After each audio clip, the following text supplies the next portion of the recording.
Good afternoon, everyone. My name is Jacqueline Lewis, and I would like to give you a patient's perspective on clinical trials. Thanks for having me today, and I'm really excited to be here, and I also can't wait until we can all get together and have a conference in person. It'd be great to meet so many people that I've been able to work with and talk to over the past year. So just a little bit about myself. This is my family.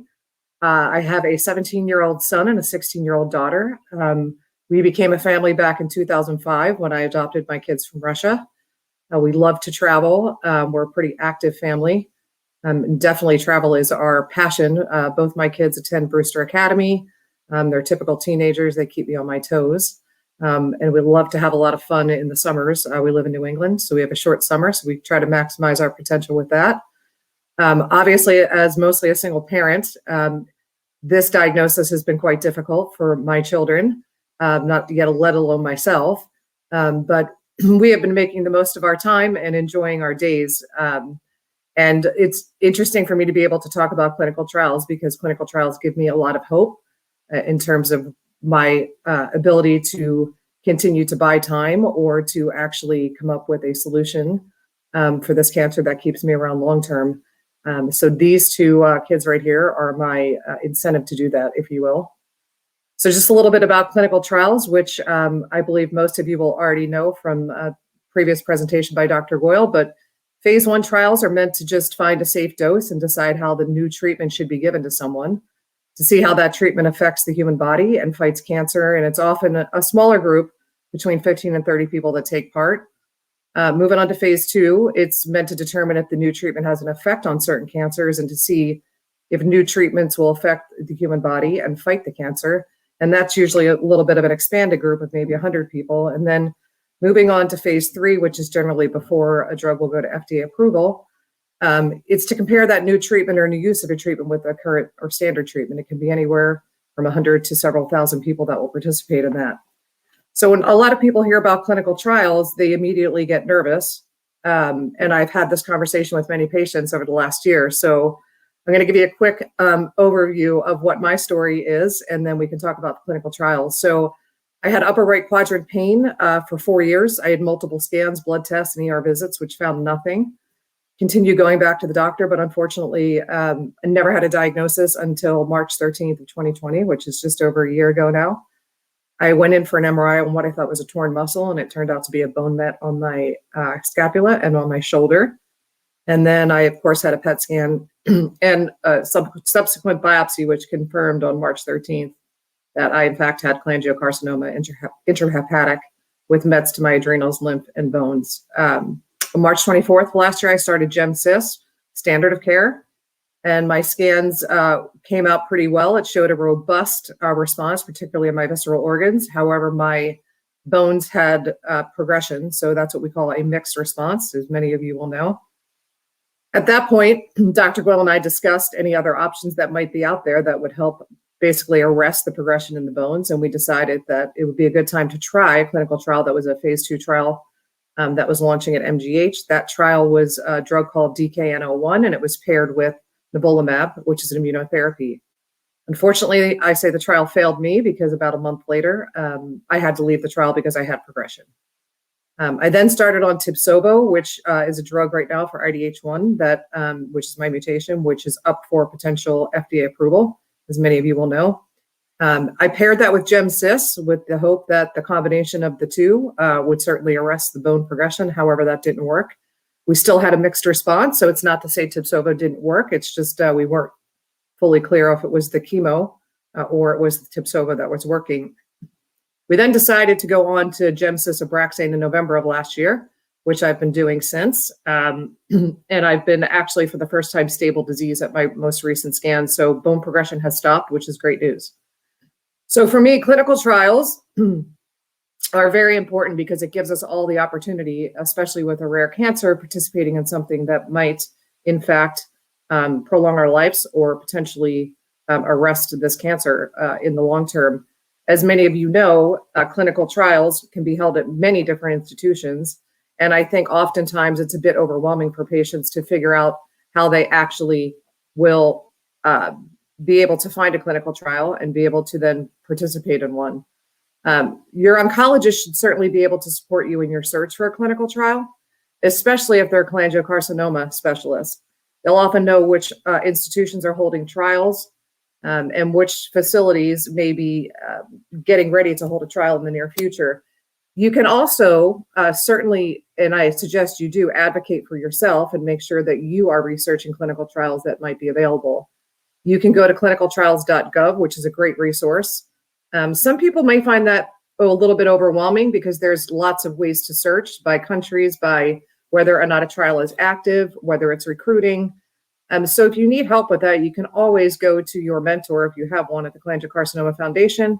And specifically on the Cholangiocarcinoma Foundation site, there are resources, and basically you'll be able to find clinical trials that are relevant to cholangio on the website as well.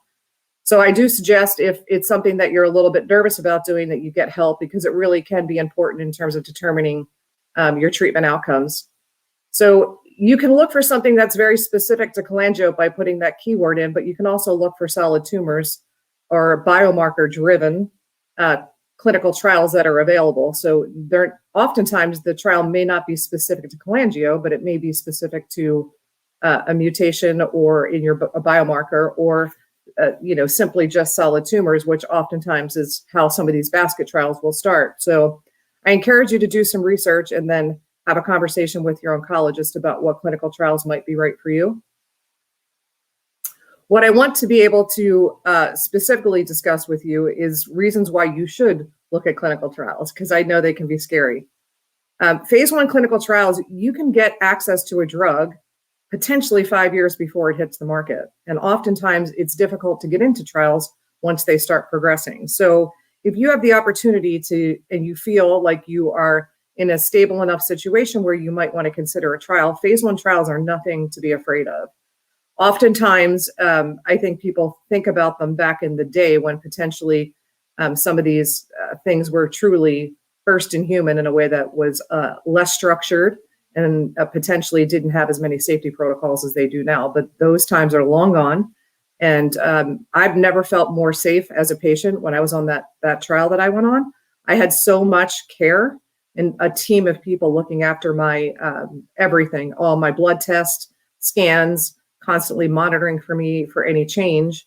And I really felt that I was in incredibly safe hands while going through a clinical trial. So I suggest that you look at the opportunity in a phase 1 trial specifically, that it may end up giving you a 5-year advantage before something hits the market.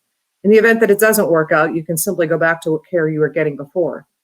And oftentimes, if it's a randomized trial, you might be given a standard of care treatment alongside of other people who are getting a drug, and it may end up where you can cross over. So there are different ways the trials can be run. And I recommend that you really read through the information on the trial, what the criteria are, what that will look like for you in terms of how often scanning is done. It will also be important to understand for you what the financial impact is. You should not be afraid to participate in a trial or think that you can't afford to do it if it's happening in a hospital that's not near you. Many, many times, the institutions that are supporting the clinical trials have gotten stipends from the drug companies where the clinical trials are coming from.